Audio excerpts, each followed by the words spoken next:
Kyo Kara Maoh, The Reign of Yuriya Shibuya. Movie-style full story. Chapter 1, The Girl from Earth. Yuriya Shibuya was not an ordinary girl. At 18, she was already studying medicine, fluent in English, an accomplished coder, a designer of clothes and machines, an artist, and a scientist rolled into one. Her fair skin caught the sunlight like porcelain, and her long black hair flowed past her shoulders like a river of silk. People knew her for her gentle smile, and for the way she could silence a bully with one look. After school one day, she saw a classmate being harassed by a group of boys.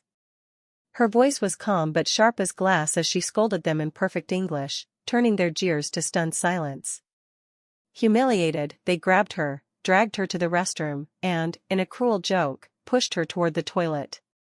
But instead of water, she saw a swirling vortex, deep blue, like an endless ocean. Before she could cry out, the world flipped, and she was gone. Chapter 2, Arrival in Another World. When Yuriya awoke, she was lying on polished stone. Around her were men in ornate uniforms. Gunther von Christ, elegant and graceful.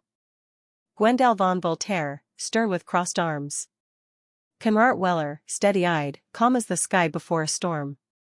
Her black pleated skirt and school blazer looked absurd in the gilded throne room. They told her she was in Shinmakoku, the great demon kingdom. And she was their new demon queen.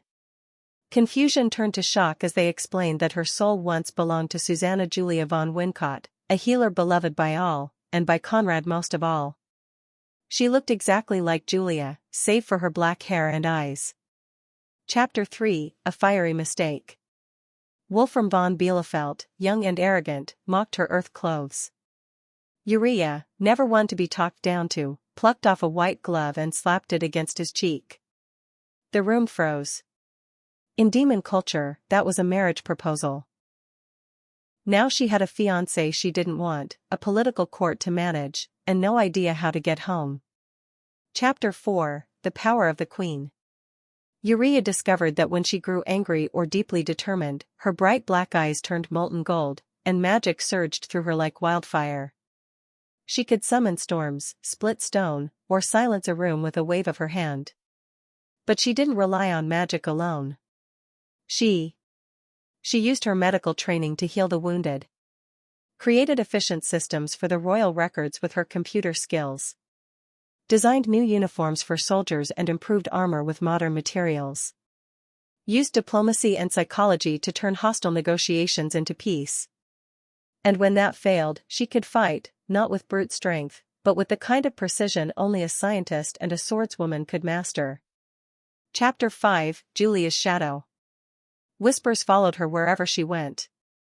She's Julia reborn. She has Julia's kindness, but those black eyes burn differently. Adalbert von Grantz, Julia's former fiancé, looked at Yuriya with something between longing and pain. But it was Conrad whose gaze lingered longest. He had carried Julia's soul across worlds to be reborn.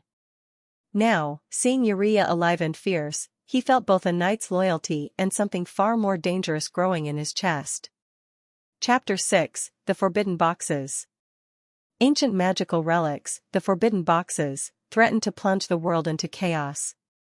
Yuriya's blood, like Julia's before her, could open them. This made her a target for human and demon enemies alike. She refused to be a passive figurehead. Riding into enemy territory, she faced kings, assassins, and spies, using logic as often as swordplay. Time after time, she outmaneuvered them with a combination of intellect, bravery, and pure nerve. Chapter 7, Between Two Worlds. The portal that had brought her here could also take her back to Earth, but only through water. She traveled back and forth, balancing her human life with her role as queen. On Earth, she was the same Yuriya, attending lectures, writing research papers, and sketching designs. In Shinmakoku, she was Maoh Yuriya, ruler of demons. Conrad often accompanied her, ever her silent shadow, his loyalty a constant warmth at her back. The world saw a queen and her general, she felt the pull of something deeper. Chapter 8, War and Peace. When war threatened between humans and demons, Yuriya stood before both armies. She spoke not as a monarch but as a human being, demanding understanding instead of bloodshed. Some mocked her for being young, for being from another world. But she met their eyes, fearless, and swayed kings. Conrad never left her side. And one night, in the quiet of the royal gardens after a narrow escape from assassination, he took her hand. "I've guarded you in 2 lives," he said. "But this time, I want to stand beside you." Chapter 9, The Queen She Became. By the end, Yuriya Shibuya had turned from a brilliant, stubborn Earth girl into a legend. She had united warring kingdoms, sealed the forbidden boxes, and changed the way humans and demons saw one another. Her reign was wise and just, and in Conrad's arms, she found both safety and the love she hadn't realized she was missing. She remained sweet when she wished to be, but fearless always. The demon queen of 2 worlds.